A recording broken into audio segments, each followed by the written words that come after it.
અડધી રાતે 12 ના ટકોરે વળી મેલડી આવી અને મને સપનામાં જગાડીને કીધું હતું, બેટા જગતમાં જેનું કોઈ ન હોય ને એનું હું મેલડી હોઉં છું. તને મારો વિશ્વાસ હતો ને એટલે કાલ આવી હતી ને હું જ હતી. અને હા ભાઈ, હવે જગતના ચોકની માલિકા હું મેલડી તને કરી જાઉં છું. તારે હાથ કરવાની જરૂર નથી. તારું મન દુબાહે ઈ પેલા જો આવી નો ઊભી રહી જાવ તેથી તો હું રામપરાના ભૂરિયા વડવાળી મેલડી નો હોબા. સાહેબ આ તો મોળા ભાદની દેવ છે સાહેબ. એક અંતરમાંથી હાથ થઈ જાય ને તો આવીને ઊભી રહી જાય. જગતમાં જેનું કોઈ ન હોય એનો આધાર મારી મેલડી બને સાહેબ. પાકું છે.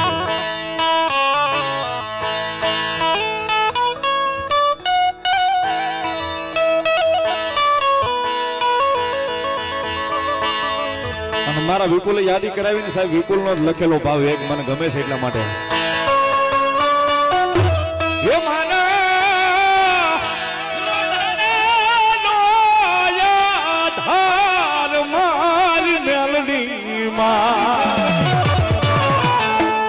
ખમા કે જે રે મારી ખમા કે જે મામન ખમા કે જે